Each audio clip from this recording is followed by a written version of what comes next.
This is an amazing turnout on a frigid day in Washington, D.C., and we're thrilled that you're all here out of respect for the rule of law. It is a topic that is near and dear to our hearts, and we're really glad to see so many of you feel the same way.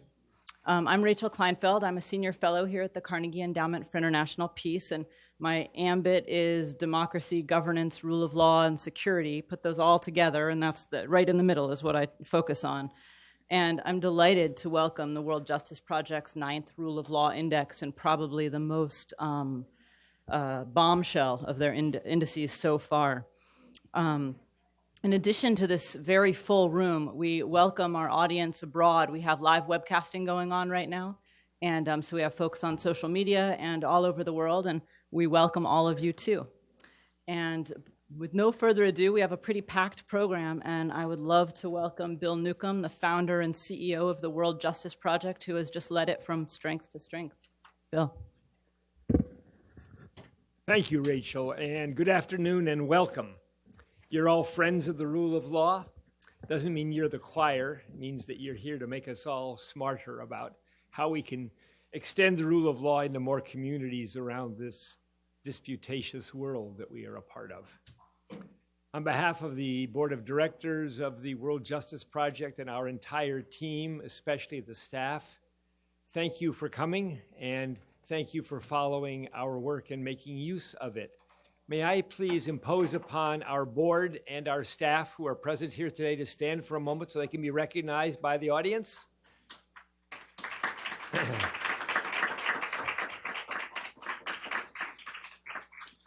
And let me also thank the Carnegie Endowment for International Peace. What a privilege it is for us to be collaborating with this endowment to be here today for this launch of the 2017-2018 index.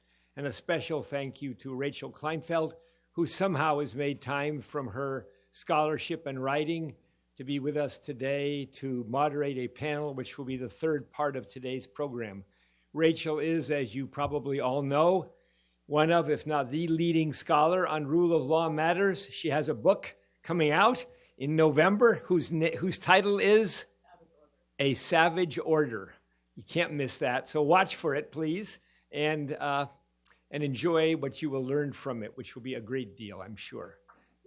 Let me also say that my remarks, I hope, will be brief. I will then yield to my colleague, Alejandro Ponce, who is our Chief Research Officer, who will present the index to you, and then Rachel will moderate a panel here on the stage to talk about some of the highlights and the warnings of the 2017-2018 Rule of Law Index. The World Justice Project is a multidisciplinary organization devoted to advancing the rule of law around the world. We have offices here in Washington, D.C., and in Seattle, Washington, and in Singapore and in Mexico City, and we hope sooner than later in other important listening posts around the world.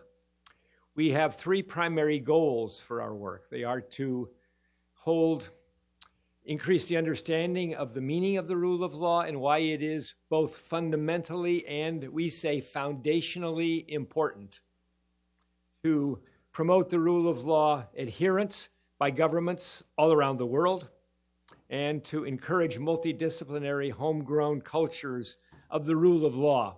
The rule of law has to be durable, and it's only likely to be effective and durable if it is in fact consistent with a homegrown culture in the country in question. We have two premises that guide our work. The first premise, the lead premise, is that the rule of law is indeed the foundation of communities, of equity, opportunity, and peace. And the trailing premise is that, assuming there's some validity to the lead premise, what can you do about it? And we believe that the best way to encourage more rule of law in more communities is by means of a multidisciplinary movement in support of it. The myth is that it's the rule of lawyers and judges. The fact is that it matters to everybody in any walk of work anywhere in the world. We insist that the rule of law matters, that it is positively correlated with development, whether it be economic development or socio-political development or human development. And what we've learned is that the more rule of law the higher the GDP of a country. The more rule of law, the more likely a democracy and a peaceful community. And the more rule of law, the better the public health and public education outcomes. Today, we're here to talk about our index and the measuring of the rule of law. As Bill Gates has said, if you want to improve the rule of law, you need a way to measure it. But what's the it that you're measuring?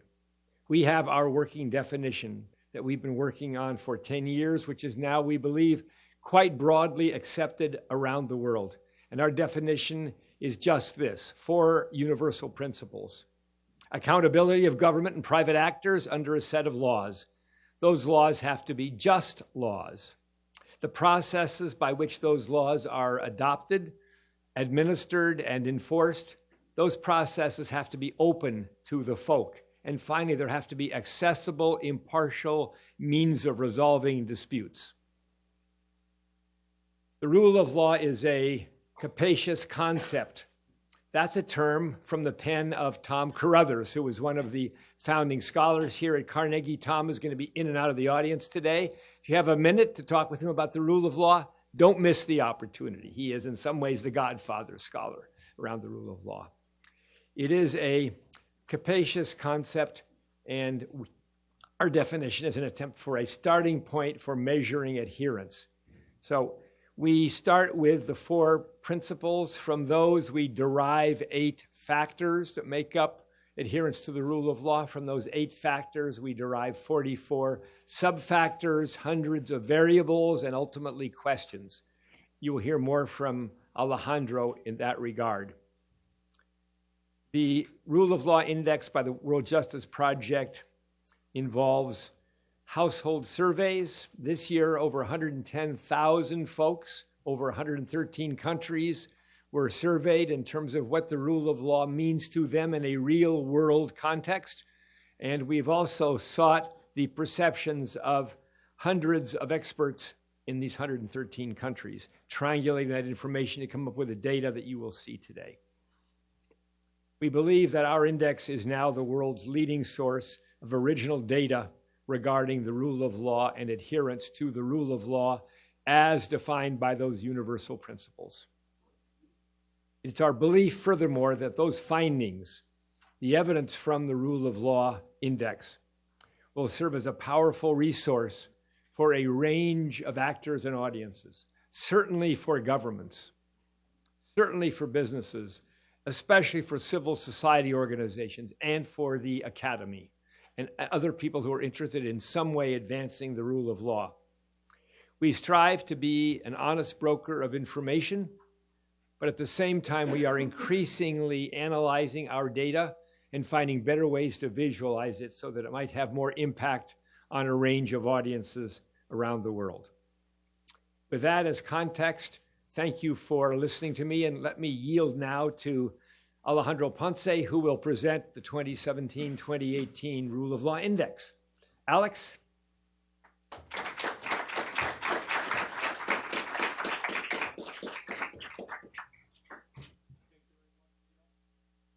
It's a pleasure for me to present today the results of the 2017-2018 Rule of Law Index report. As Bill mentioned, this report summarizes the experiences, the perceptions of more than 110,000 people and more than 3,000 practicing attorneys and experts in 113 countries on their dealings with the government, with the courts, with the police, their perceptions about the openness or the accountability of their countries, the levels of corruption, perceptions or experiences, or the level of crime that they're exposed to. So let me just repeat that. It's just the voices of 110,000 people all around the world, living in their countries, 3,000 practicing attorneys going to court, dealing with cases, experts in public health, summarized in the scores that I'm going to present today. We have collected that information, cleaned, analyzed the information to present this to you. So before going to the results, I'm going to present very quickly just the framework of how we measure the rule of law. We measure adherence to the rule of law through 9 outcomes. These outcomes are constraints on government power, absence of corruption, open government, fundamental rights, absence of crime, regulatory enforcement, civil justice, criminal justice, and informal justice. All these 9 outcome indicators essentially reflect 2 basic ideas. So the first one is that the law imposes limits on the exercise of power of the state. The second one is that the state actually limits the actions of the members of society and fulfills its duties towards its citizens so that the common good is preserved, so that people are not exposed to violence, so that people can have access to mechanisms to redress grievances and settle disputes. So all those components are measured in the 9 factors that we include in the Rule of Law Index. Each one of these factors is disaggregated into sub-factors. So overall, we have 44 indicators that help us understand the rule of law situation in each one of the countries. If you want to go into detail into the specific indicators that we're measuring in page 8 or 9 of the report, and as well online, you can check each one of the indicators that we're measuring. Again, 113 countries, 110,000 household interviews, 3,000 experts, more than 500 questions that we have asked to all these, to different groups of people. Not all of them answer 500 questions, but overall, the index is composed of 500 questions. So with that, you can look at the results. You have the report, you have the online tool. You can simply Google World Justice Project, Rule of Law Index. That will lead you to the webpage. Essentially, the webpage is organized so that you can see the global scores, global rankings, just whether countries moved or not in a particular position. The scores are also organized by regions if you're interested in comparing countries in a particular regions, as well as looking at the strengths and weaknesses of particular regions. We also organize the scores if you're interested in a particular dimension of the rule of law rather than the overall score. If you're interested in fundamental rights, for example, the results are also displayed by each one of the different dimensions. You can also compare data of the different countries if you're interested in comparing just overall scores of particular dimensions of the countries. And most importantly, we have the country profiles, which is essentially the summary for each one of the countries that we surveyed, just of the information that we collect. So the country profiles summarize the overall score, the overall ranking, the regional ranking, the ranking and the score as compared, the ranking as compared to income peers. It also summarizes the scores for each one of the factors and each one of the sub-factors so that we can see the strengths and weaknesses of each one of the countries and the areas they need to improve. We also see just how countries improved relative to the previous year, both in a score and in rankings. And you also see the results of a statistical analysis in the forms of arrow next to each one of the factors, just to that analyze essentially if the factor improved statistically speaking or not. So let's talk now about the main findings. So first of all, let me just draw your attention to this particular graph that shows what we see at the global scale, the very big picture. What we have in this graph, this is a scatter plot.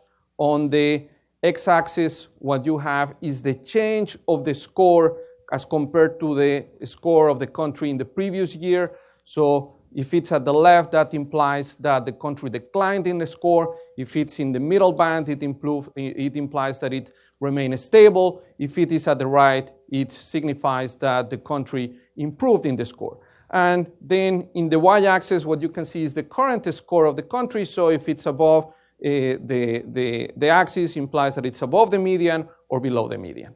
So what we can see, the first finding that we see is the following. Overall, when we look at the change in the overall rule of law score for the world, more countries declined in a score than improved. So 34% of the countries saw a decline in their score. Many of them actually saw a significant decline in the score.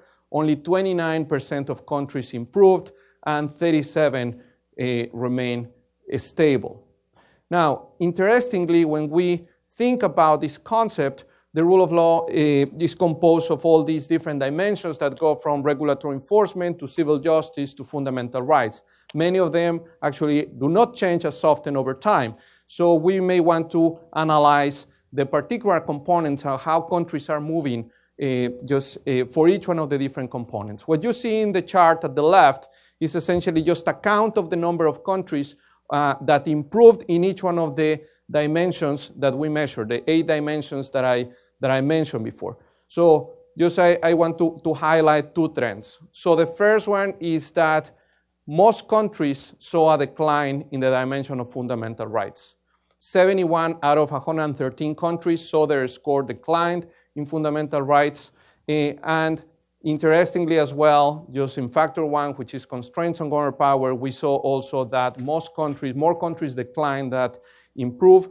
We see about 55% of countries declined as relative to an improvement. For the other dimensions, the figures are almost similar between countries that improved and declined. You can look at the specific, for each one of the countries that we measure, you can see the decline in each one or the improvement in each one of the factors that we measure, as well as the result of a statistical analysis to see how significant these changes are. Now, going to the levels, the top performers and the bottom performers. The top performers are the Nordic countries, Denmark, Norway, Finland, Sweden. The bottom performers are same as last year, Afghanistan, Cambodia, and Venezuela. Top performers by region, Latin America, Uruguay, in Europe, Denmark, in Africa, Ghana, in the MENA region, UAE, in Central Asia, Georgia, in South Asia, Nepal, and in Asia Pacific, New Zealand. Then we can also see just how countries have moved as compared to the previous year. We see some countries that saw some improvements, as well as some countries that saw some declines. Philippines was the country that experienced the most important decline in ranking. Now it ranks 88. It dropped 18 positions.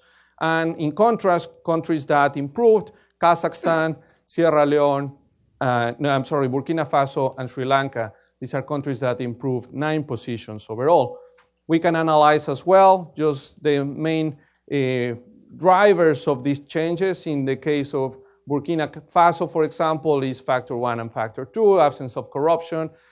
In the case of Sri Lanka, for example, is related to security. In the case of the Philippines, is related to criminal justice, security, fundamental rights, and constraints on government power.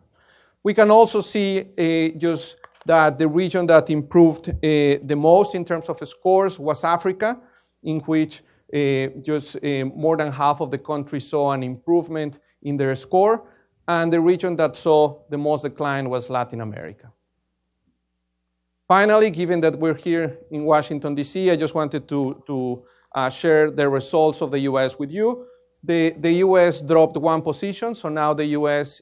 dropped from 18 to 19 in the overall score of rule of law, and saw a decline, particularly in the dimension of constraints on government power, mainly driven by the sub-factor on transition of power. So the perception of the public is that, the main driver of this is just the perception of the public about the confidence in the election process and procedures. There is a drop in the confidence of the public in the elections of the election processes and procedures. Something interesting that we continue to see over the years is the lowest scores that the U.S. shows in discrimination, just in the different dimensions, in the different areas in which we measure discrimination, which is in fundamental rights, in civil justice, in criminal justice. The U.S. underperformed the regional peers, the high-income group, even many countries that have lower levels of economic development. The U.S. still shows lower scores. And with this, I'm going to conclude. You can check more information online in your reports. I'm available if you have questions, or my team as well, who have worked very hard over the year to collect all this information and to analyze this data. You can talk to them about it. And with that, I'm going to pass the floor to my colleague and friend, Richard Kleinfeld. Thank you.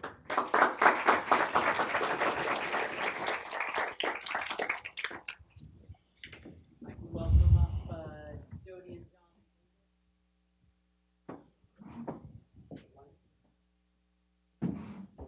Thank you. It's always a huge pleasure to do work with the World Justice Project, and part of the pleasure is just the depth at which you do this analysis and the fine-grained, careful look at these countries. It's pretty devastating this year, if not surprising. And I highly encourage all of you to mob Alex afterward and ask deep questions about it. I'm really thrilled to have this panel here to discuss these findings, in part because of what Alex has just said about the role of Venezuela as dead last, the Philippines as the biggest decline, and Jodi because anti-corruption is actually one of the bright spots in the index this year, especially in sub-Saharan Africa. And that's interesting and something worth exploring. So with no further ado, from closest to furthest, David Smolansky is an exiled mayor of a portion of Caracas in Venezuela. We are lucky to have him. They are unlucky to have lost him. David, before that, was a journalist and is still Deputy Secretary General of one of the main opposition parties, the Voluntad Popular. And now we have him here in Washington, D.C., so he's a researcher at Georgetown. To his right is John Nery, who was editor in the Philippines' largest newspaper, the Philippine Daily Inquirer, and was editor-in-chief of Inquirer.net. He's one of the Philippines' top investigative journalists. Not an easy job, not a safe job if you've looked at the impunity scores for journalist homicides in the Philippines. We are extremely lucky to have him here. And his analysis and reporting focuses on just these issues: rule of law, corruption, politics, and the history of the Philippines. And to his right, Jodi Vettori spent 20 years in the Air Force, ended her time there as a colonel, is now a consultant at Transparency International, also a professor at Georgetown and at National Defense University, and prior to that was a senior policy advisor at Global Witness, and really one of the experts on corruption here in America that we have from a very interesting perspective. So welcome all of you. Thrilled to have you. The way that we'll run this panel is it's 3:30 now. We are precisely on time, thanks to Nancy's amazing efforts here. We'll have a chat amongst ourselves for about 45 minutes-ish, and then we'll start taking questions from the audience. Can the folks with the little cards stand up? Are they in the back? There will be people. Thank you very much. Okay, they're at your seats, sorry. So you have cards at your seats, and if you want to ask a question, just given the size of the room, but also given the online audience, we want to be able to get questions from around the world.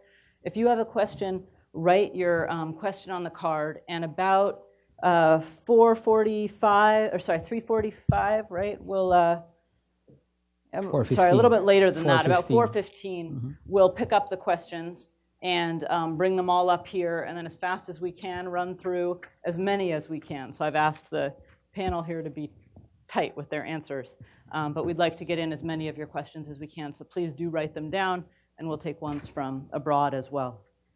So our focus today is on the Rule of Law Index that you've just been hearing about, and also on SDG 16, the Sustainable Development Goal 16, which for many of us was a huge landmark to get the United Nations and the countries of the United Nations to recognize that peace and justice and strong institutions were foundational to development, and that these weren't just an adjunct, but were absolutely, the development was absolutely dependent on a government having these institutions, was a huge win for our community, for those who care about the rule of law and who recognize the role of security and rights and governmental constraints on the development of countries. That's the positive. The negative is that SDG 16 is not doing well. When you look at the Millennium Development Goals and how so many countries manage to move forward and up, it's perhaps no surprise that SDG 16 is really, countries are really having trouble. And as you can see from the Rule of Law Index, a number of countries are showing significant decline.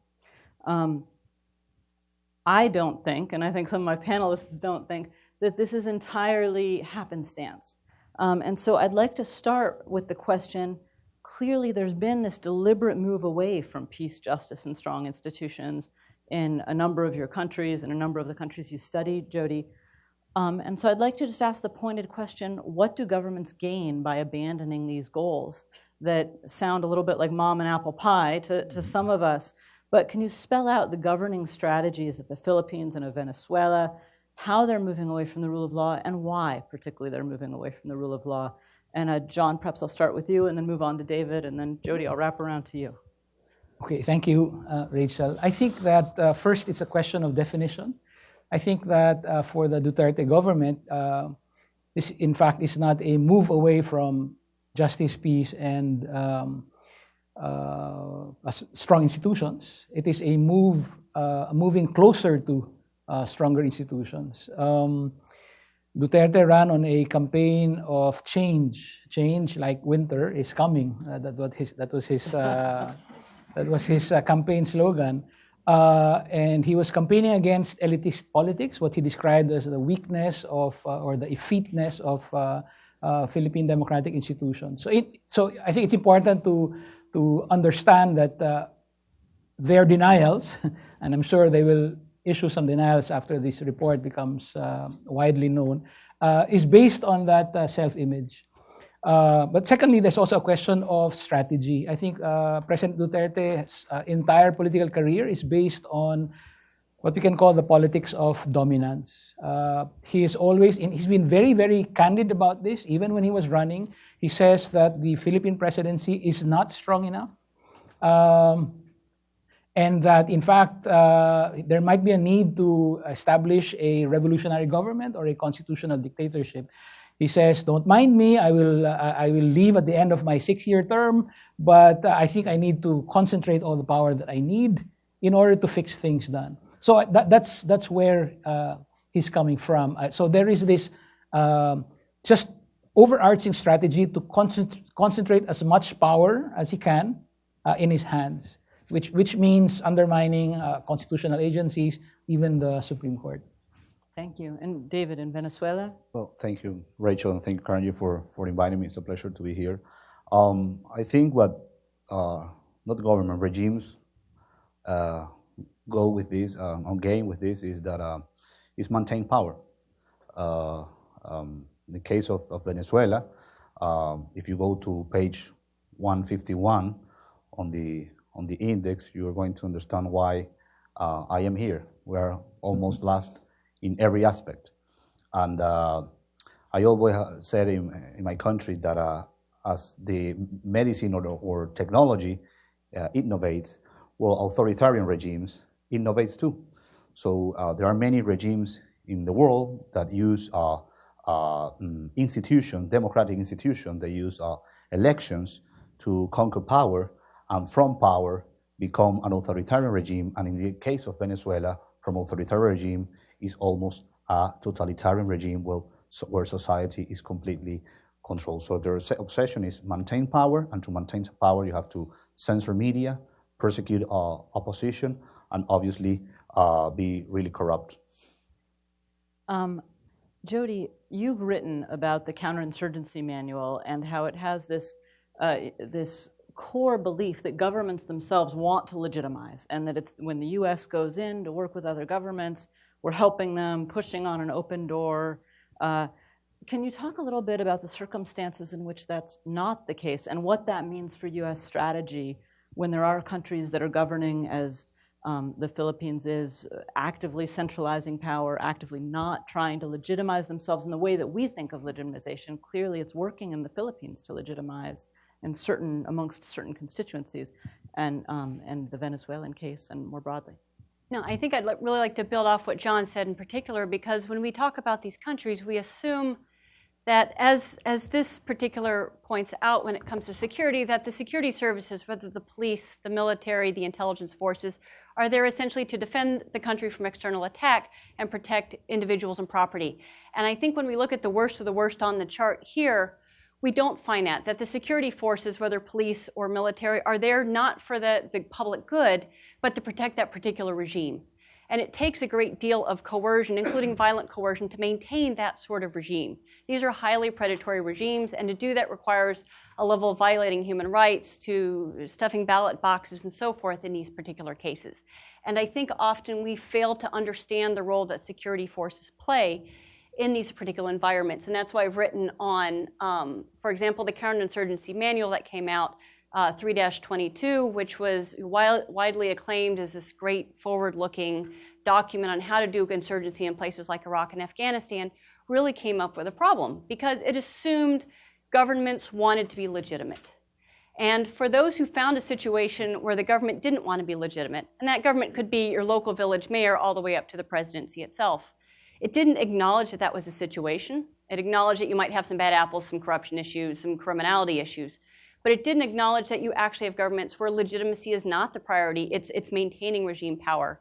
Nor did it provide whether you are a soldier in the field or whether you're another group looking at that counterinsurgency manual, what do you do about that particular environment? And I think until we start changing the narrative on how we look at security forces and the role that security forces play in maintaining that regime in those particular environments with poor governments and poor rule of law, we're going to find ourselves in significant difficulties in trying to improve these particular scores.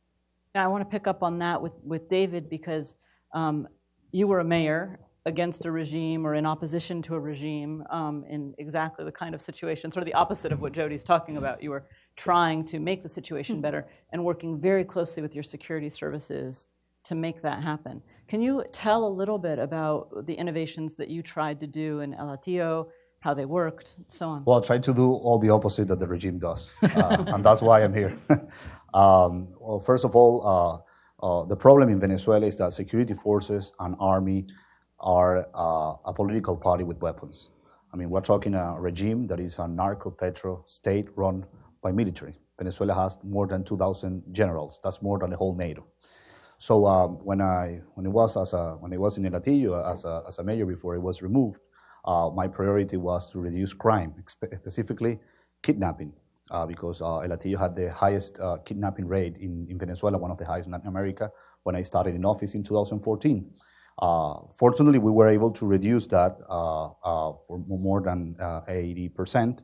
We started with 94 kidnappings in 2013 and went down to 20 in 2016. But the effort that we made in that moment is to invest in technology on the police. Could sound very basic in a country like the U.S. or, for example, GPS on the patrols, on the motorcycles, some cameras on the streets. And if we didn't have the money to invest in cameras, we did some alliance with the private sector. And also the most important thing is that there were many policemen, cops that were involved in corruption. We were able to get rid of almost 30% of all the police. But at the end of the day, what is frustrating is that you have a regime that one of the main pillars, apart from the army, is the impunity. So, for example, in the 2016, 126 gangs were detained by our local police, but 104 out of 126 were completely free after 48 hours. And we're talking about they were detained because of kidnapping, they were detained because of robbery, they were detained because of even homicide. So we have to understand that one of the main pillars of these regimes, apart from security forces, is impunity. I mean, they're not interested to have rule of law, because if you have rule of law, they have their days counted in power. Sorry if I took a bit long.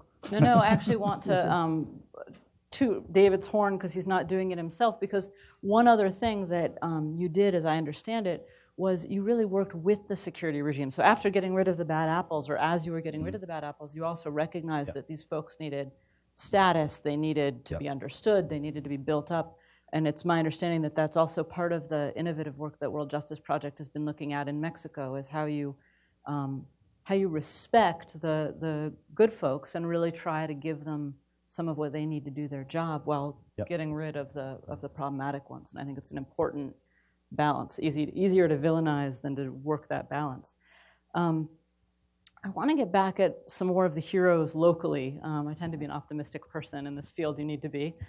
So in the Philippines, can you talk a little bit about who's pushing back against the movement toward centralization, toward impunity, toward violence in the Philippines? And also, and I'm sorry, I'm tagging two questions onto one here, but I'm interested in this thought that Jodi had on legitimacy. In the Philippines, is it true that the regime is less legitimate and just trying to hold on to power, or is it legitimate amongst certain parts of the population? And how does that affect the pushback or the folks who are standing up for human rights and so on? Thank you. Let me start with the second question.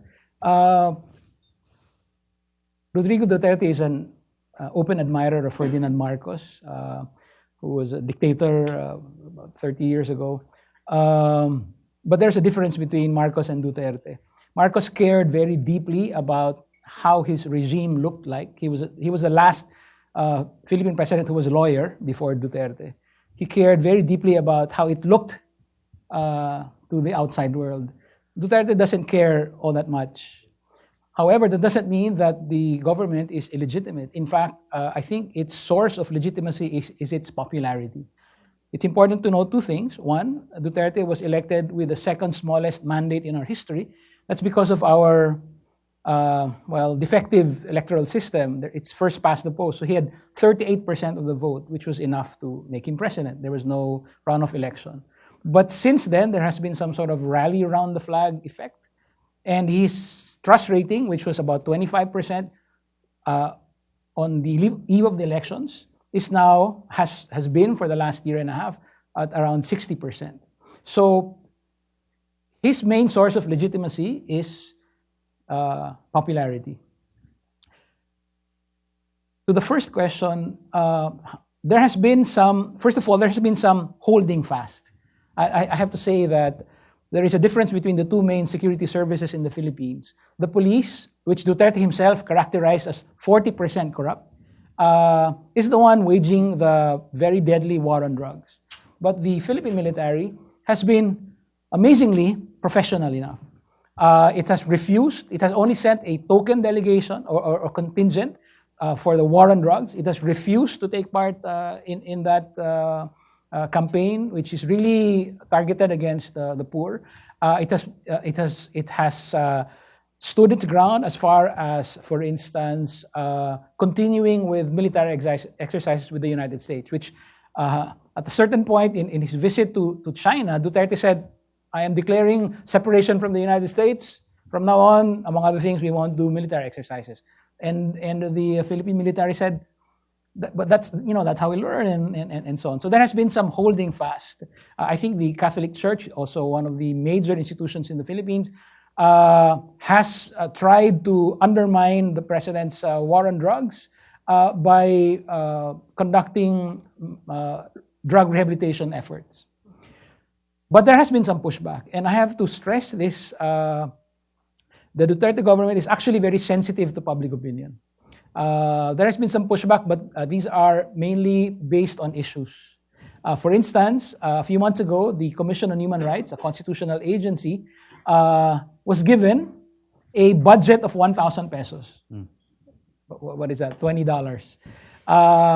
Overnight, there was this massive blowback on social media, and about 50% of the Philippine population is on Facebook. The very next day, the House of Representatives tried to make amends, and a few days later, they restored the budget and so on. So I think that on certain issues, there has been some blowback. Unfortunately, all these different issue-based groups still have to come together and have a concerted effort to push back against the rest of what Duterte is doing. I'm not going to get into pushback in Venezuela quite yet because we could have an entire conversation about what's going on there. But I do want to get into the international dimension a little bit because particularly in the Philippines, the United States has a very deep relationship. And I'd like to know whether, Jodi, you think that's a positive. Is that helping the situation, hurting it? Or is it a mixed bag, given what John has just said about the military versus the police? Can you just explicate a little bit how the U.S. is playing a role in the Philippines' rule of law?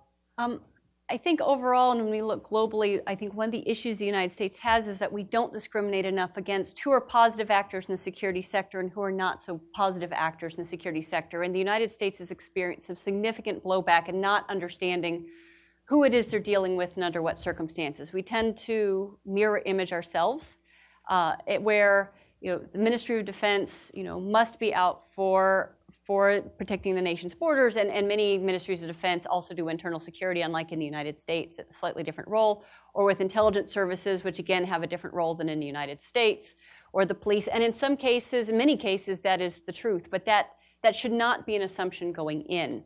That one must really understand what are the dynamics in a country, whether it be Philippines, the difference between the police and the military in those environments, and even specific units, and which units might be more robust when it comes to human rights, to strong command and control of those particular units, versus others in other geographic areas or in other units that may not be. And I think this is where we really see issues in many cases, where we just tend to provide training and equipping programs without really understanding the dynamics of where we're working. And we've seen this blowback in other places. Some places it can work very well, with the Philippine military, for example. In other places it can have disastrous effects for the countries themselves and for U.S. foreign policy interests. Take Mali, for example, where we had a highly criminalized state. The United States and France were doing a number of train and equip programs. The United States put about $1 billion in, and it was those that the training equipment occurring with who actually did the coup in Mali, and that is a large reason why it's believed AQIM was able to gain a foothold in Mali, because of that power vacuum in there, which of course is the exact opposite that we wanted out of the train and equip. So we've really got to have a better understanding of the dynamics of how these countries work and where the security forces fit in, and not just writ large, but really look closely at different forces, different types of forces in each country, and picking the strong reformers to work with. And how do we marginalize the more negative actors? I was just looking at these figures this morning, and we're now giving security aid to more than 2/3 of the countries on the globe. If you took out the Vatican and a handful of others, it would be more than that. So it's hard to get that fine-grained when you're doing it that broadly. And I think it's an important thing to think about. David, I'd also like to know a little bit about the international situation in Venezuela and the rule of law. It's easy just to say narco state, internally problematic, but obviously there's some external actors like China and Cuba and Russia that are playing a role there. Can you talk a little bit about how this rule of law situation we're seeing around the globe, and particularly in Venezuela, is being influenced by that global push against the rule of law? Well, first of all, the main interest in Venezuela comes from Cuba. When the regime started 19 years ago, there was a huge relation between Hugo Chavez and Fidel Castro. Both are now dead, but the regimes still have a relationship between each other. And it is calculated that more than 40,000 Cubans are in Venezuela on strategic areas such as army, security forces, and the other Cuban doctors or Cuban teachers that have been used for intelligence. That has been linked to parallel military groups. It's in Spanish, the same as colectivos, and those are linked to the army. Then Russia and China, that what I have been told right now in this moment, both countries see Venezuela's regime as dysfunctional. And that's why because there are, it is estimated that more than $300 billion have been just robbed in our country, something that is no precedent in Venezuela and no precedent in Latin America, at least in the last decades. But the enemy of my enemy is my friend. So it's an interesting toy to play in Latin America for those countries. It was something really scary last year that when the national constituency that was promoted by Maduro and was rejected for more than 50 nations in the whole world, including the United States and the 28 nations of the European Union, Russia and China recognized that national constituency. So what I see now is that what is going on in Venezuela is not only a threat to 30 million Venezuelans, but in my opinion, the regime of Venezuela, it is a threat to hundreds of millions of Latin Americans, because it has become a paradise for criminals. It has become a paradise for corruption, and is in a very geopolitically, very strategically geopolitical location. John, in the Philippines, obviously there's the China card that Duterte has been playing. Can you talk a little bit about that relationship, whether that's grown or once Trump got elected, it sure seemed like he stepped away from that relationship a little bit, but just how is this global force against the rule of law, the sort of zeitgeist against the rule of law playing out in the Philippines, and what role are the international countries playing? Sure. First, about the United States, I think the U.S. has a tricky job navigating Philippine waters right now. In 2016, Duterte had choice words for Barack Obama and the American ambassador at the time. It's part of his language of intimidation. But yes, he talks a very different tune when it comes to Donald Trump. In fact, of the many lies that he has said, I think one of the biggest is when he said, I think Donald Trump is misunderstood. He's actually a deep thinker. I think we're all drowning in those depths. So on a personal relationship level, I think they've hit it off. The current ambassador doing a very good job of navigating. And which brings me to the second part of the question about China. China, when the Philippines won this landmark decision from the Arbitral Tribunal on the law of the sea, Duterte was 2 weeks in power, and his marching instructions were, give China a soft landing. At first, many people thought that was a very Asian way of making China save face. But unfortunately, the soft landing has turned into what we can call a major beachhead. China is all over the Philippines. For instance, we have in the telecoms industry, we have only two players, and the president has said, I want a third player, and I want that third player to be from China. I mean, it's just it's just a staggering thing to say. I mean, I insist it has to be from China.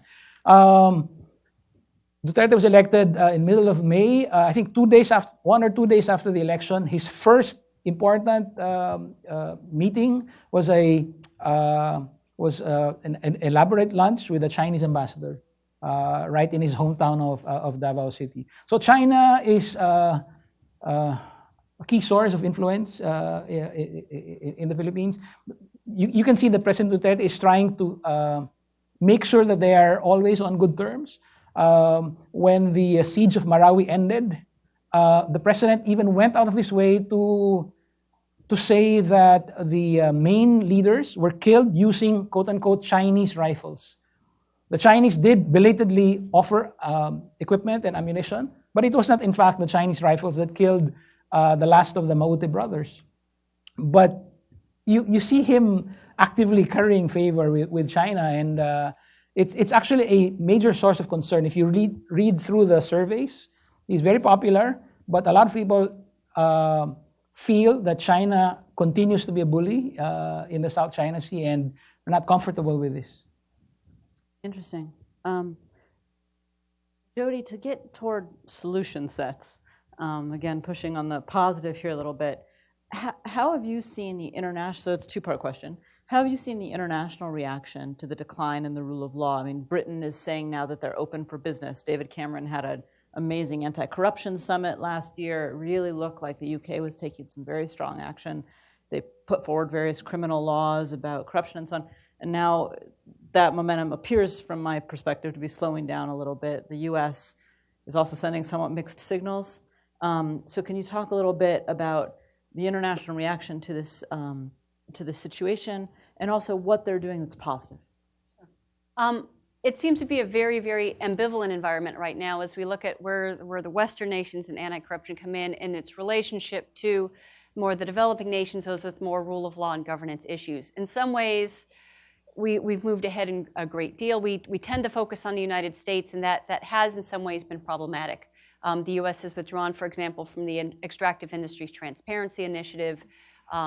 Parts of conflict minerals legislation is being pulled back. It's still on the law books, but it's not being implemented right now. So those issues are very difficult. But on the other hand, issues like the Foreign Corrupt Practices Act, at least for now, are still moving forward, which even though that's the US law, has tremendous international ramifications. We've also seen things like Global Magnitsky Act go through, which covers both gross human rights violations and gross corruption violations throughout the world. The very first designations came out. We were very concerned that that was not going to occur, but it did. Of course, there's some controversy on who was cited, who was not cited, and so forth, but the fact that the designations came out was a good start. Now, Canada has a Global Magnitsky Act as well. That sort of standard is starting to move worldwide. OECD is strengthening its rules on things like beneficial ownership, which is knowing who the actual human owner is of a company if it's a non-publicly listed company. There's even a chance that the United States might put in some beneficial ownership legislation, which is something that has been really been advocated for 15, 20 years. We've actually got the banks and the major bank interest groups pushing for that to go forward, as well as law enforcement, which has always been asking for this, and of course, human rights and anti-corruption groups for a very, very long time. So I think it's a very ambivalent environment. There's some, 2 steps forward, maybe 1.8 steps back. Also just because, for example, with Britain, they're just busy with Brexit. It's just sucked all the oxygen out of the room. There's something like, I think, 30,000 regulations or something that will have to be, everything in the law books that has to do with the European Union has to be rewritten. If you're a civil servant, it's just overwhelming. There's just no time left in your day to move forward. So in some ways, just staying in that holding pattern might be the best we can ask for right now, but that holding pattern lately has gotten better. As far as having beneficial ownership rules in the OECD, in the UK, having open companies registry. It's one of the first countries to do that. I use it all the time to look up companies and who owes them. Looking more and more at real estate in those places. And the UK, in some ways, even though it's kind of frozen now, did set some new standards that are slowly being adopted. So it's problematic, but not completely fatalistic. So there are some very bright spots there. Now, another semi-bright spot was the EU sanctions on Venezuela. The U.S. has strong sanctions on Venezuela. Can you talk a little bit about how those are working, both the more blanket but also the smart sanctions? Are any of these things likely to be tools that can foster the rule of law in these countries? And are there other tools you think international actors should be looking at? Well, there are almost 100 high officials from the regime that have been sanctioned from the United States, Canada, and last week, the European Union. That is something with no, as far as I'm concerned, with no precedent in Latin America, including Cuba. What I think that these sanctions have been good is because they are not sanctioning the country. We're not talking about, for example, oil embargo.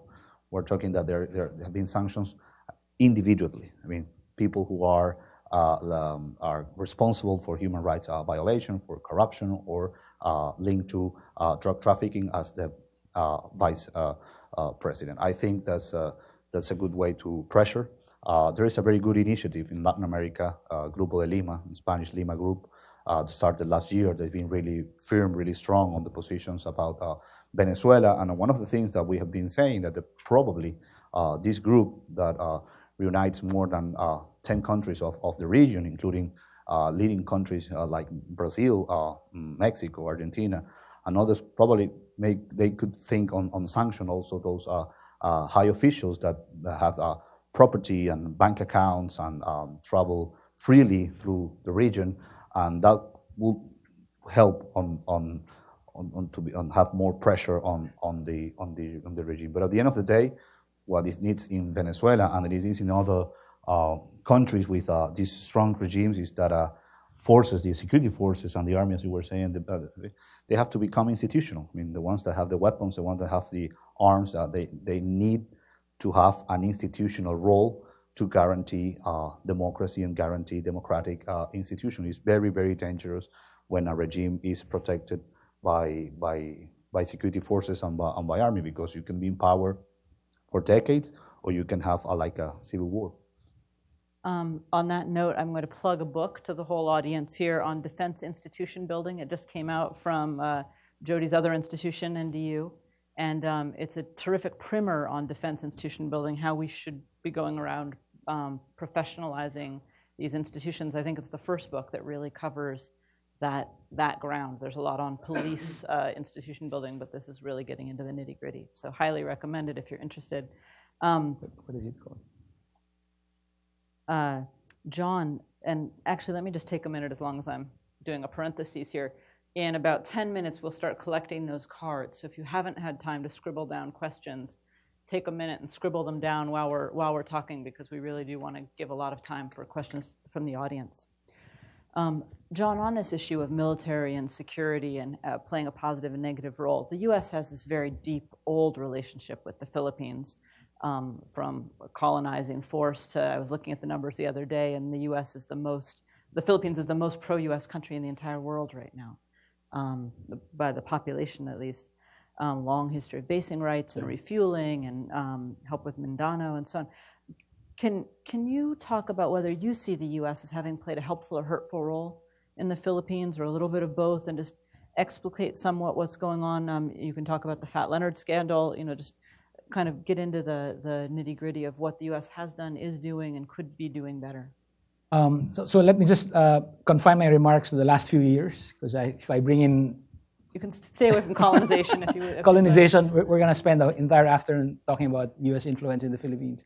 As I've said, the U.S. has a tricky role for it to navigate Philippine waters right now, but I think that it is in fact been a source of help to many of those who wish to push back. I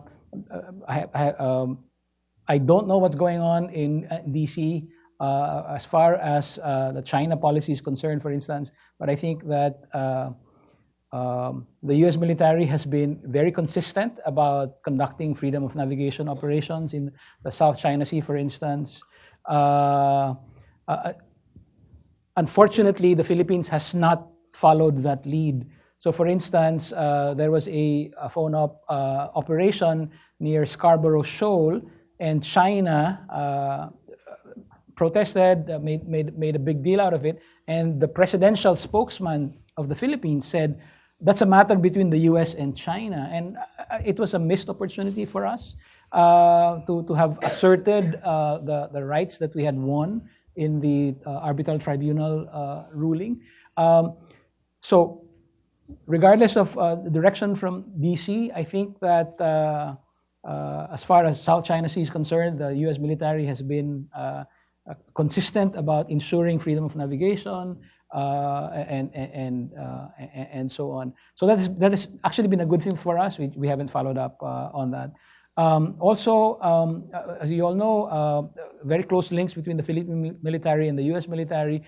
For an ambitious Philippine officer in the military, officer school in the U.S. is like part of the career path, and so on. And of course, every year we have at least one major military exercise. Again, that's part of your training, of your career pathing, to be able to lead a unit during a Balikatan exercise. That's a major opportunity, career opportunity for Philippine military officers. And because both the professional Philippine military and the U.S. have made sure that these exercises continue, I think that has been a positive force in the Philippines in the last few years. Just to follow up, and Jodi, please jump on this if you'd like. It sounds like the U.S. has not been as engaged with the police forces there, and that's really where some of the problematic violence is lying. Do you think that would be a useful thing to be doing, to be more involved with the police? Is it better to stay away, given that the president himself is saying 40% of the force is corrupt? How would you navigate that water? I'm not sure if... I guess I know, for instance, that the Australian Federal Police is strengthening its linkages with the Philippine National Police. That's a good thing. If the U.S. wants to expand its participation, I think that will also be a good thing. But there is no, even after the president said a year ago that he thinks that as much as 40% of the Philippine National Police is corrupt, there is no massive overhaul of the police force. I mean, he just said those things. A few people were disciplined, and that was it. the Philippine government has to come to terms with something that the president himself said and actually institute a program to clean up their police ranks. Jodi, did you want to jump in? Yeah, I think this highlights two key issues. One is for all the problems we have with the DoD train and equip programs and who's in charge and how you decide what you do with those, how we train police forces and partner with police forces around the world is even more problematic. And this has been recognized for 20 or more years. We don't have the defined agencies and who deals with them. We don't have a national police force that makes a logical linkage in the way, say, the French with the gendarmerie or somebody would be an automatic linkage. When you want to talk about law enforcement capabilities, it's, is it going to be DEA who partners on drugs? Are we going to do counterterrorism?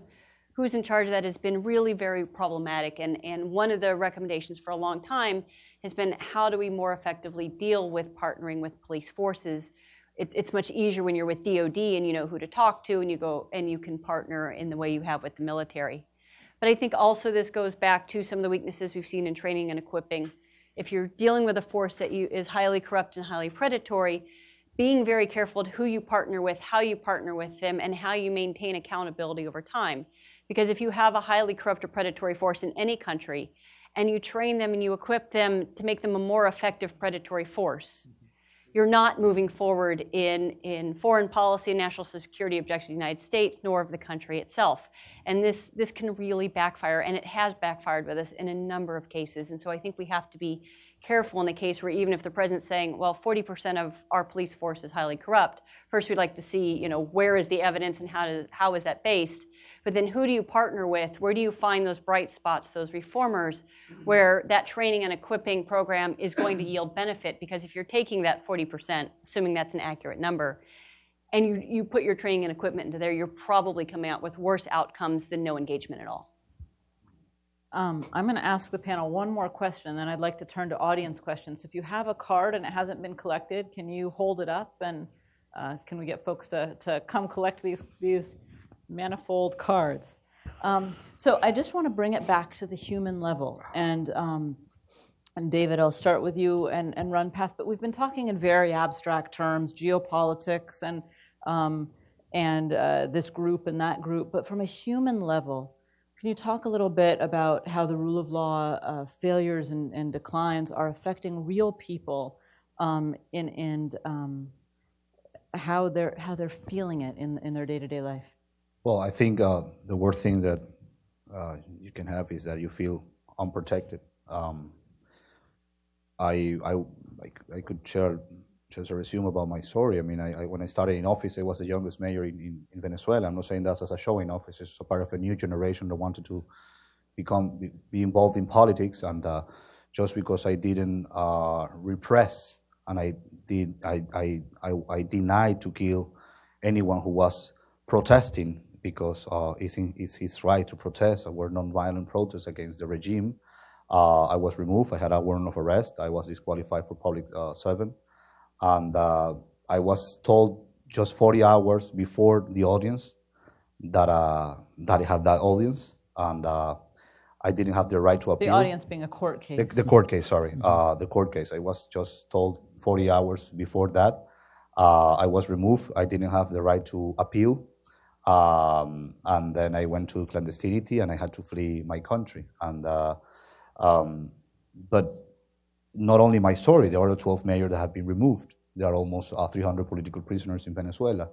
But the worst, when there's no rule of law, when there's no institutional at all, when there's no democracy, something that I heard at the beginning, we're quoting Bill Gates if I'm not wrong, say where the more rule of law, the more healthcare, the more better services or education. Well, right now in Venezuela, because we don't have rule of law, people are literally starving. We're talking about a country that 2 out of 3 eat less 3 times a day.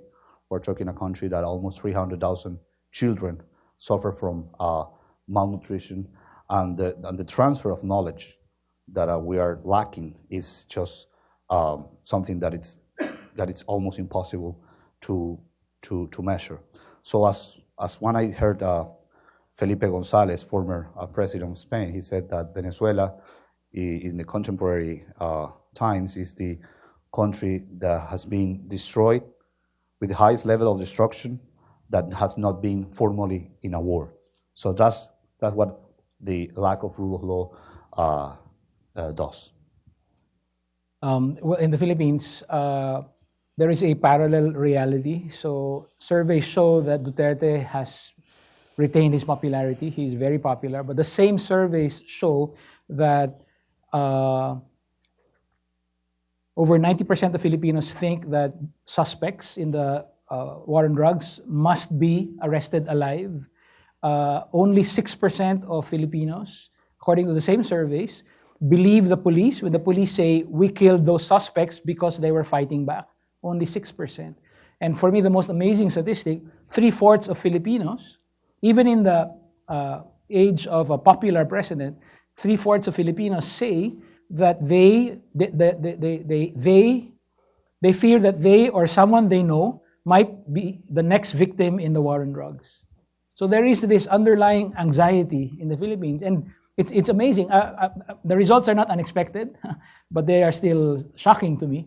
But one of the factors where we dropped was in criminal justice, which is supposed to be Duterte's the horse that he rode on to the presidential palace.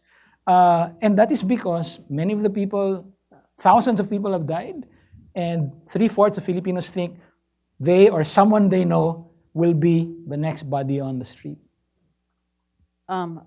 Thank you. We have a fabulous group of questions here. I'm going to try to get through all the ones I can where I can read your handwriting. But Alex, some of these are for the World Justice Project. Would you like to come stand maybe and join us here? So let me start with one to Jodi, and then we're gonna do lightning rounds here eventually. But for now, we can broaden. So someone writes, and does this include the folks online? Are we getting theirs as well? The social media and so on? Okay.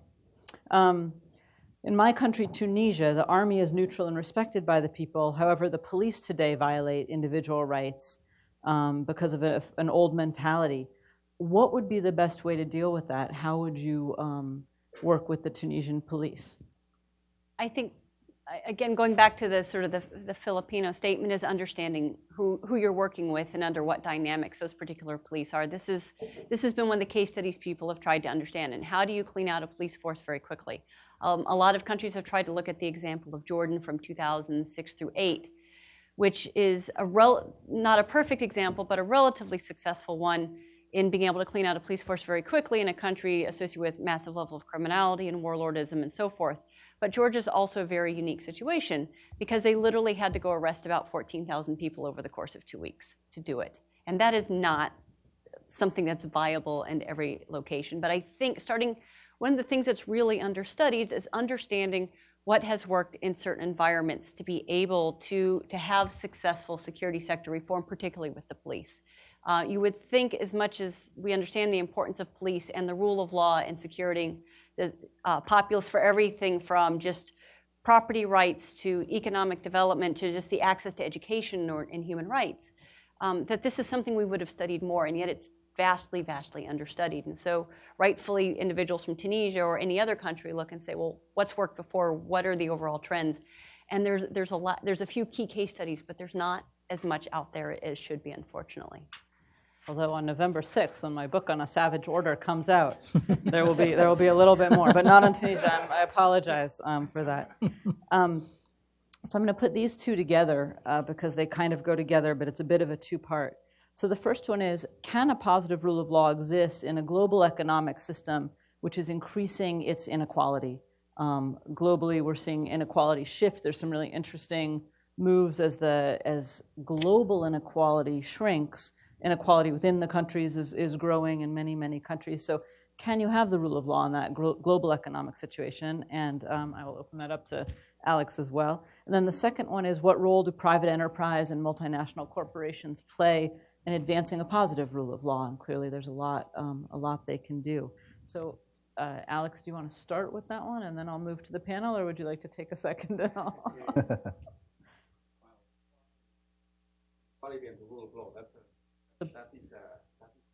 For tomorrow's seminar.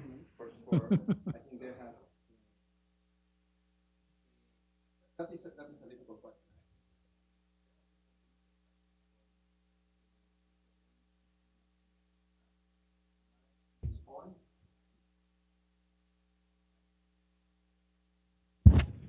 Hello? Yeah.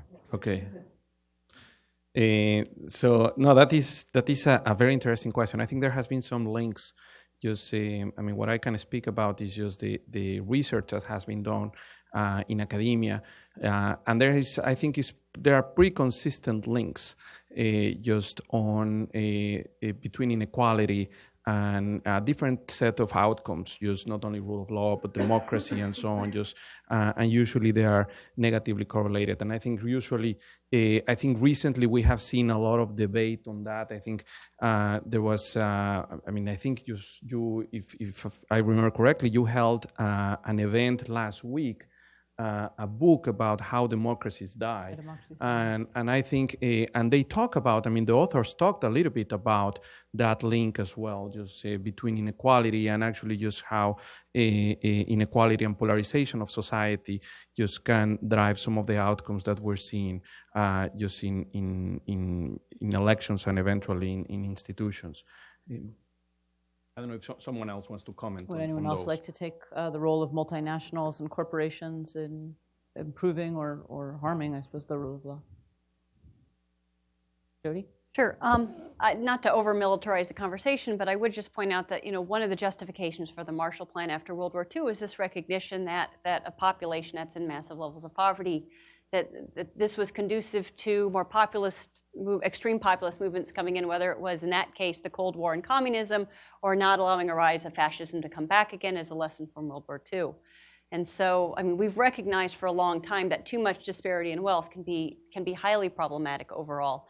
Different countries have different tolerance for that disparity of wealth. The U.S. has been an outlier in that it generally allows a higher tolerance in differences than others, but everyone's got sort of their tolerance. So we've historically understood this. This is not, new politics or Thomas Piketty or anything. We've understood this for a very, very long time, how these dynamics work. And I think in that private enterprise actually does have a big role, because in the end, governments need money coming in, whether it's tax revenue or whether it's meeting the needs of those who fund campaigns, electoral campaigns, so on, that private enterprise needs good rule of law. Nobody's investing lots of money in Venezuela right now because you have no safety in contracts. You have no likelihood that you're not going to be expropriated or kidnapped.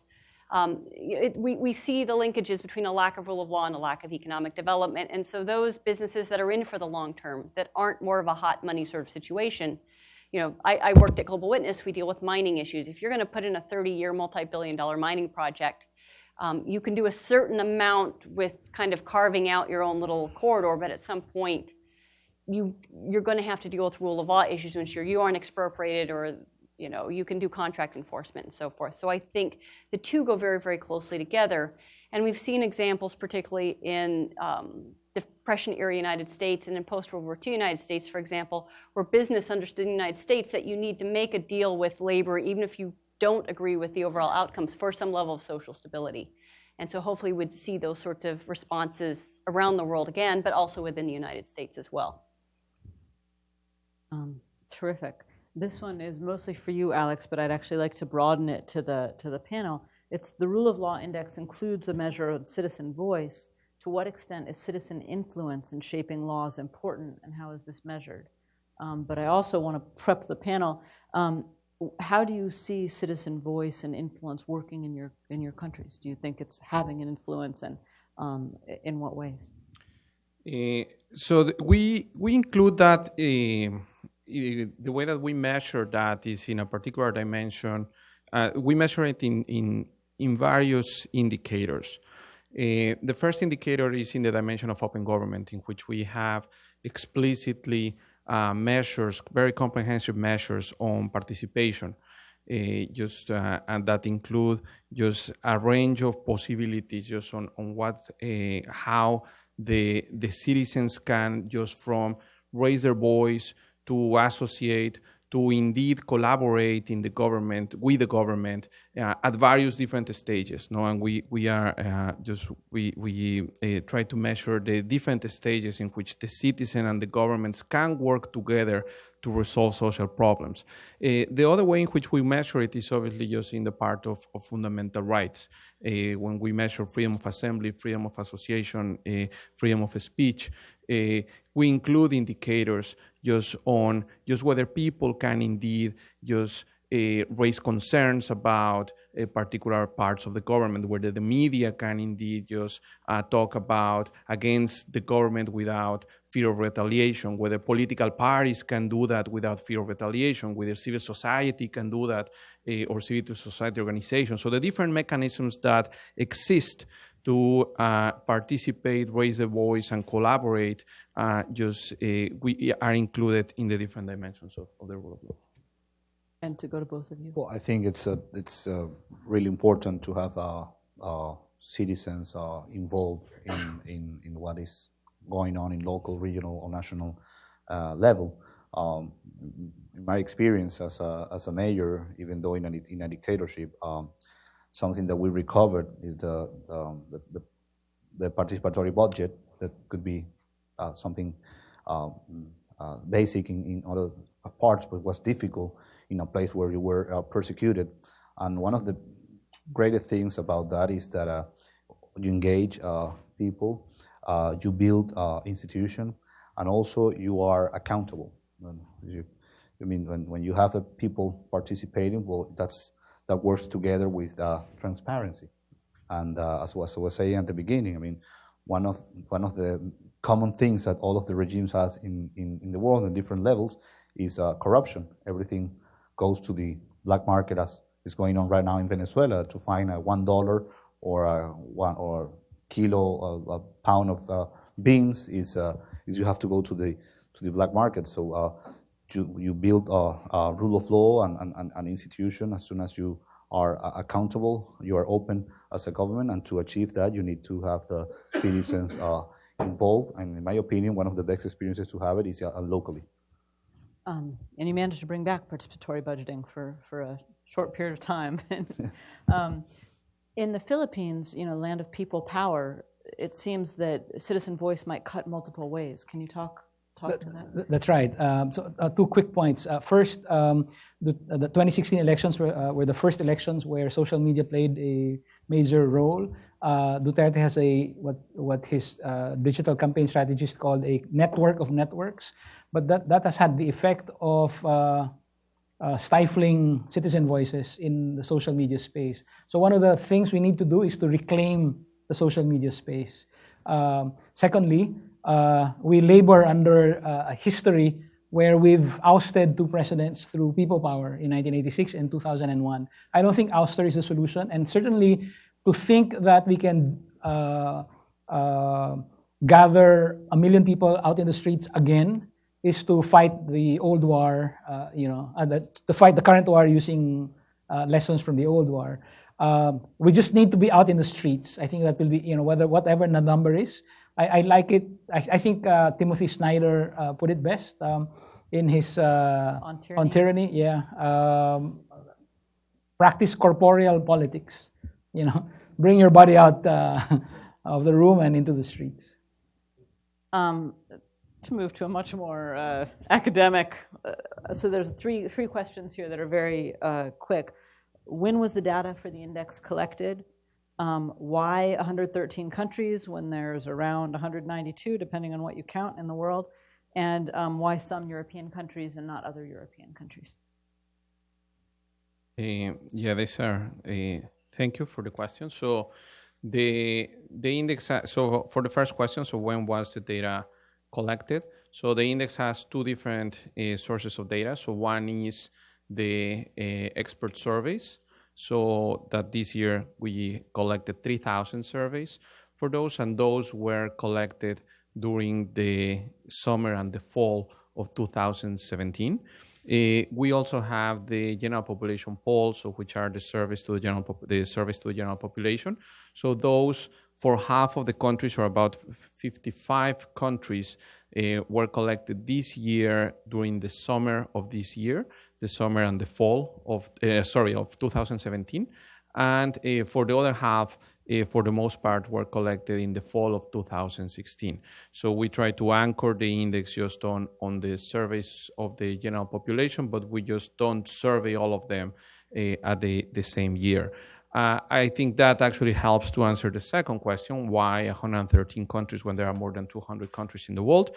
So as the project has evolved, we have to make some decisions about just whether to include, which countries to include first. So we have been trying to expand, including first countries by population, just taking into consideration level of socioeconomic development, regions, and so on. However, as you can imagine, given the amount of effort and that it takes, and funding actually that it takes to conduct surveys every 2 years in 113 countries, is quite expensive actually when we increase the number of countries. So thus far, of course, we would like to include all the countries in the world. The main constraint that we have had is funding to expand to more countries. We would love to do that, and we are planning on actually just probably next year including more countries.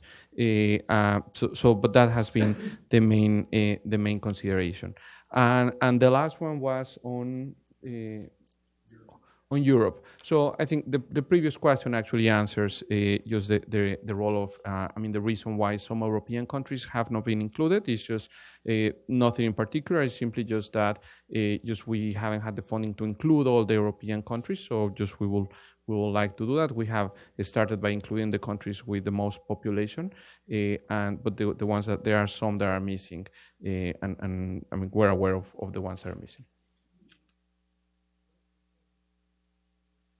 That's a good point. It's 113 countries, but in reality, those countries cover 90%, more than 90% of the world's population. So really, the ones that are missing are smaller countries. Just the one continent in which we would like to expand, in which we don't have as much presence, is Africa. Thank you, and I think that's a really important point about population versus numbers. We're so used to seeing the map, but not really thinking about it in terms of population. Jodi, this one's for you. It seems autocrats around the world are getting better and better at curbing fundamental rights. In light of this, should we be documenting stories of success, or particularly success in expanding rights? And are you aware of any that you would like to highlight? There is an effort to do some of that documentation. One of the ones that comes to mind immediately is the Princeton University's Successful Societies Project, where in that particular case, they take a look at not just anti-corruption, but just good governance projects in general.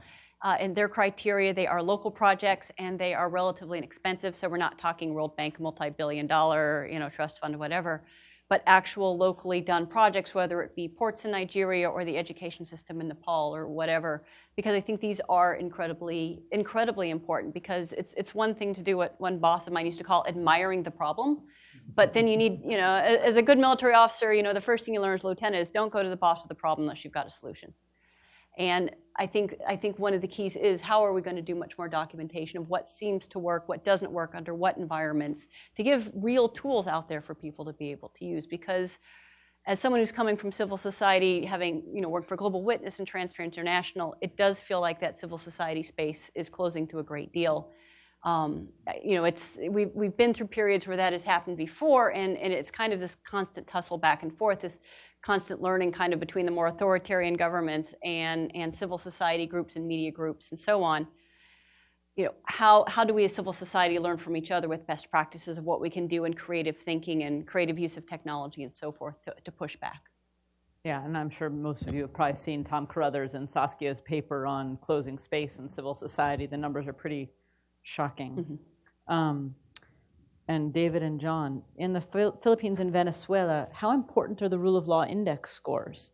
Are these widely known? Will they be widely known? Is this going to show up in the press of your countries? It will be widely known because of the top line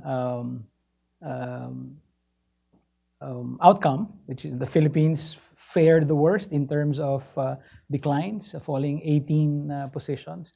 I think that the main audience for the Rule of Law Index in the Philippines would actually be some of the institutions that need some encouragement, some strengthening. So for instance, the business community. There's actually a lot of discontent, but they are not moving because economic conditions remain good. And the president actually made an example of one company. Said, I'm not interested in online gaming, and that particular company's shares tanked. I think lost something like 75% of the value. And then a son-in-law of Ferdinand Marcos came in and bought the shares. And then the next week, President Duterte says, "Well, I'm not, I'm okay with online gaming." So that was the name of the company is PhilWeb, and I asked the CEO at the time, "What does the president have against you or your owner?" And he says, "We don't know. We don't know." But the point is, when that happened, the business community took notice. So I think something like the Rule of Law Index with findings like this, I think would reinforce the reservations that members of that particular community are already feeling. Venezuela is not widely known, but as soon as it finishes this conference, I'll do my best with social media, because it's a very important, to be honest, for us in Venezuela, as a Democrats, as people who want to live in freedom and democracy. It's very important, this publication that it's able from today. I'll do my part. Yeah, I'll do my, yeah. How free is the press in Venezuela right now? It's very limited. I started in politics 10 years ago when I was a student of journalism, and the oldest TV station with the highest rating was shut down by the regime, and that had a very high cost to Chavez, because in that same year the student movement led a campaign against a constitutional reform, and he lost that election. And many have said that he lost that election because he shut down that TV station.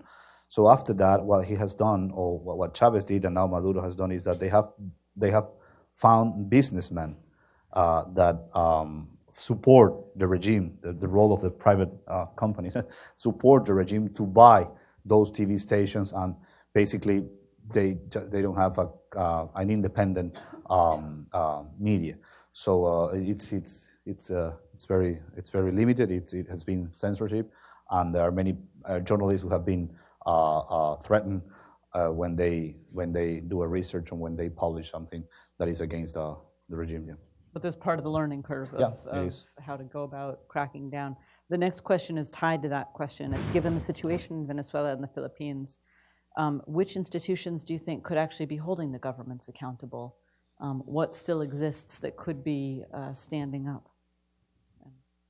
That's a very, in Venezuela, that's a very difficult question to answer. In my opinion, one of the most difficult thing for any NGO or think tank or university is to do a research in Venezuela, because there's no official source, starting from inflation. That inflation is not published. It's not public in Venezuela, and that it is estimated that this year could go to 15,000% inflation. 15,000%. Last year was 2,635%. Food, the price of food doubles every month. So it's salaries don't double. No, salaries don't double at all. The minimum salary is just $3. So it's very difficult to answer that. And one of the things that I could do in exile, as many other leaders are in exile, and almost 3 million Venezuelans who are abroad, is work on this type of project, or be linked to this type of project, or help to get known this type of project. So that's another way to pressure that regime. Alex and Jodi, this next one is for you all. Critics of the rule of law discourse call it a Western Eurocentric term and so on. Does the rule of law look the same everywhere? How do you address fundamental cultural differences in the field? No, that is a very good question. That's a question that we faced at the very beginning when we were developing the rule of law index. The approach that we followed just on the rule of law index was to look at this from the perspective of the public, so from the perspective of the people. So regardless of the institutional arrangement, just that countries may have to achieve a particular outcome, at the end of the day, what we want to know is whether you have to pay a bribe, for example, to the police officer, or whether you can indeed just publish an article in the press about a corrupt politician without having a fear of being detained. So regardless of how countries, just the laws of the countries, the institutions in the countries, the politics of the countries, just there are certain outcomes that are central to all societies. And that is what we try to summarize and conceptualize when we were thinking about this, when we were thinking about the rule of law. I mean, certainly that's been one of the conundrums in the study of corruption and rule of law overall, is there are different expectations. What is a acceptable gift versus what is a bribe in any population is always difficult. Federal government says $25 is an acceptable gift, anything above is a bribe, or at least questionable, and you need to report it and all this other stuff. Other places, something much larger, something much smaller. What's acceptable for hiring relatives versus what's not acceptable for hiring relatives? When is it nepotism versus when is it good business? All of these are issues in what faces societies. I think a couple of the issues we face, one of them is that a lot of times those who most push for, hey, we have a different set of rule of law or values, are those that are privileged by those values that come in. And so that can be, you always have to question, who's really saying that these are the values or not? Is this a free voice of people having a true discussion of, what's acceptable versus what's not, or somebody who's in charge saying, well, I've decided that, this keeps me in charge by this being my value, so I've decided that that's my rule of law and that stuff is Western and doesn't apply to me. The other one I find, and working in Afghanistan was a common one, is, well, everybody pays these bribes and stuff, so it must be acceptable. And I always find that highly problematic. I mean, I've lived in Washington, D.C. off and on over the years. I've lived in some pretty bad neighborhoods back in the 90s when certain parts of D.C. weren't as nice as they were today. Everybody had bars on their windows and so forth because of the fear that, there would be robbery and so forth because of a much more unsafe city. That's not the same as saying, I'm okay with crime because I've put bars on my windows. And I think we have to be careful of, just because a practice happens because you need to do that to get by and to survive, and if that means paying a bribe to get a driver's license because you need a driver's license, or paying a bribe to get a visa to get out of the country or go to school or whatever you have to do, we have to be careful that just because people do it and they're not protesting the streets every day because there's so many things in our life that we have to deal with, that we're not confusing what people do with people are happy with doing it. And I see that one a lot. And I especially see it here in the United States when we deal with highly corrupt countries, at least having worked in DOD for a long time, is, well, it must be okay because everybody does it. Yeah, just as an addendum to that, when I was in Georgia doing interviews on life under Shevardnadze, when there was really quite endemic corruption, people talked about just how dirty it made them feel. Yeah. That they did it, everybody did it, you had to do it, but it just to pay a bribe to get your kid through school or what have you just made everyone feel dirty and complicit in a way that was very upsetting universally, even if you didn't necessarily go into the streets. So on the other hand, standing strongly for a Eurocentric stance on women's rights and minority rights, how does weakness in the rule of law affect women's rights and minorities' rights in your countries and then more generally, Jodi? Well, it affects, completely.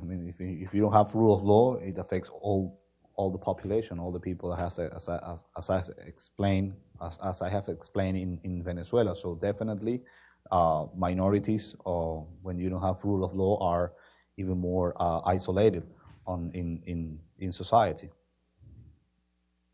Well, speaking as a journalist, I can say that the online abuse that female journalists receive is just of a completely different order from what we get as male journalists. Duterte is a paradox in the sense that, or contradiction in the sense that while he was mayor of Davao City and had some very pro-women initiatives, his language, his general approach to women has been very sexist. He makes rape jokes a lot and thinks that, he finds them funny and so on. And I think this just perpetuates a culture where people look down on women. And I think that's really terrible. I think it pervades everything that goes on in rule of law, and we in the United States sometimes take it for granted. But working in places like Afghanistan, even if you want to send your daughters to school, in many places there is such a lack of rule of law and lack of security that you would never let your daughter outside the door alone because it's just too dangerous. And the levels of impunity are incredibly high for even the most horrific crimes. That it's a rational response for any caring parent to limit who goes out of the house and under what situations, not because you don't want girls to have an education, but because it's incredibly dangerous in a lack of rule environment to do that. The ability of women to, to have secure property rights, to open a business, if you can't appeal to the court, or if the court's going to discriminate against you. I mean, it just trickles down through everything in society, from can you walk the streets at night, can you get together for entertainment? Can you open a business? Can you be sure if you go in front of that judge that you're going to get a fair shot and it's not going to be privileged, even if you have the better case to another guy because he's a guy? It just pervades every single thing that goes along for anybody in that environment. And I think also for minorities, we forget. I mean, the whole point of exclusive economies that limit who the winners are to a very small group is that anybody outside that group is denied that rule of law, that access to justice and everything that goes with it.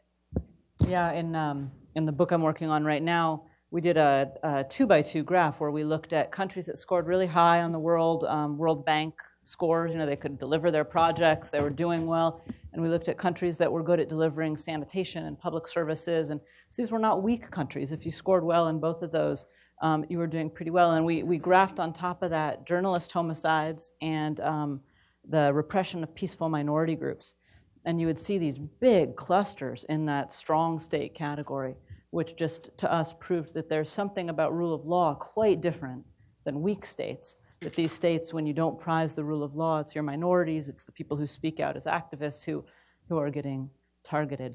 One of the thinking of last year, the protests in Venezuela were for 120 consecutive days, is at the beginning, all of the first people that were in the front from the security forces were women, very young. We're talking about 23 years old, 20 years old with the big guns and the vest and everything. And we were able to talk to them. And it was really interesting at the beginning when we talked to them how some of them, they just broke down, start crying, start recognizing that they are with us and that they were in a very uncomfortable situation, that some of them are very young, but they have 2 or 3 children, that they were doing that because of they were threatened because the Cubans, for example, are on those security forces giving orders.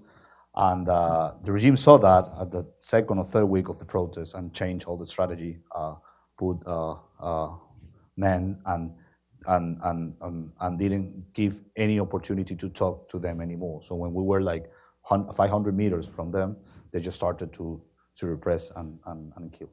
So it was a very perverse way to use the woman. Well, I just want to end not on that note, David. I just want to end with one of the last questions: is what country is the most inimical to the rule of law, and what country is the best? I'm going to leave the most inimical to Alex. Is there any country that's really causing problems in the rule of law? And if you don't want to answer that question, let's just go to what country is doing the most internationally for the rule of law. Oh. What countries are doing the most internationally? How can we answer that question? I don't know. It came to me on a scrap of paper here. So. You mean, I'm trying to understand the question. So just within each one of the countries, or just I think it was two questions. It was what major power is causing the most harm, and what country is doing the most. What major country is causing the most harm? What country in the world is doing the most to promote the international rule of law? Well, Who's helping the most? That's probably a question more for the panel, I think, because it's let's say no, because something that we measure is just how it is experienced just at the domestic level. I mean, just not so much on the role that countries actually play in promote or harm just globally, just in the global context. I think that's more a question. I mean, probably for you, but yeah, that's something that I don't think we can answer just with the current data. I will say. Well, if you give it to me, I would also say there's no data, there's no way to really answer that question. But I would say that rather than look at country this and country that, I would look at people. There are people within each of these countries that are doing amazing things for the rule of law. There are people within each of these countries that are not doing such amazing things for the rule of law. And so I think it really might be better rather than saying, Sweden is really stepping up, although Sweden is stepping up. They're doing quite a lot of good things.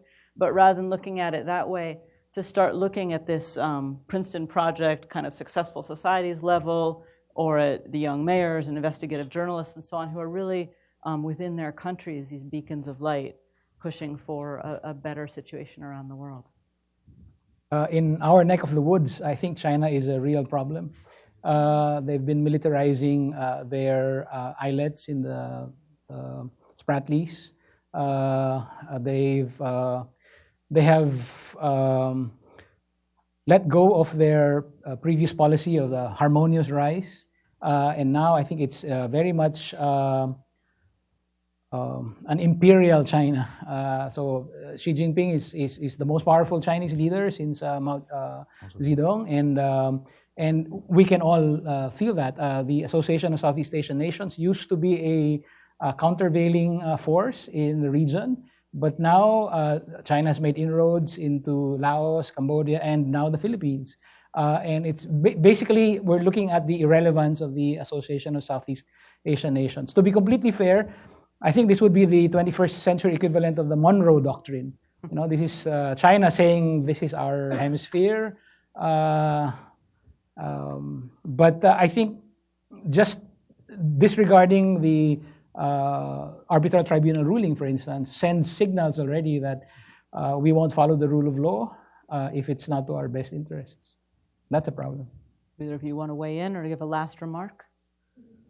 I will take a slightly different approach on countries and stuff. I am highly worried about Russia and China and the Economist and sharp power and all of that stuff that we talk about. But a lot of these are doctrines and concepts and activities that have been there for a long time. I mean, I remember learning about what was left of the Soviet Union and their doctrine and Masgrove and all that as a dumb lieutenant.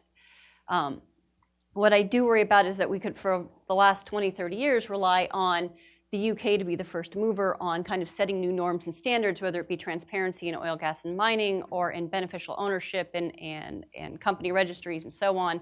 And then kind of to paraphrase from Winston Churchill, the United States would jump in after all other options had been exhausted. They'd finally make the right decision and jump in.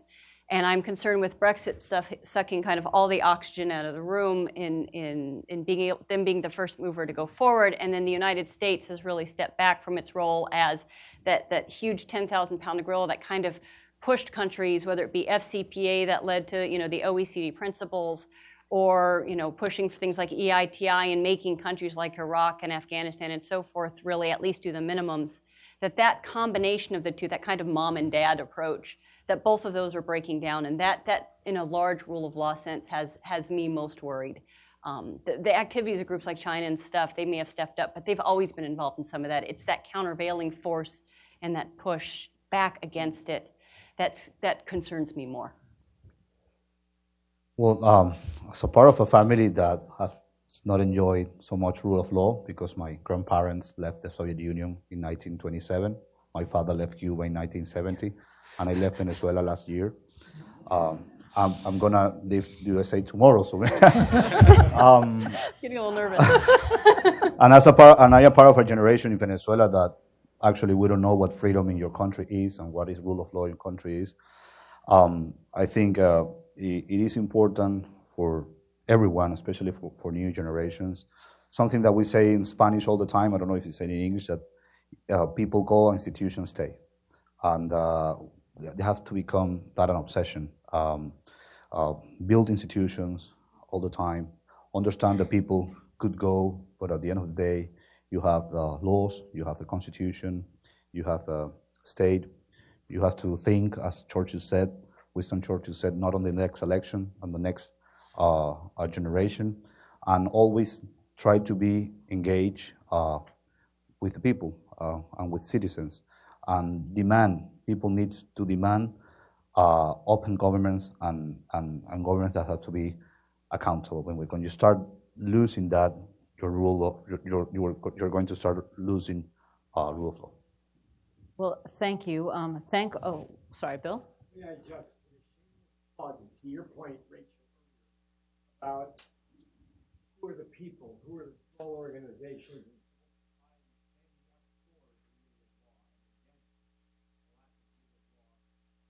new initiative at the project, which is called the Resource Hub.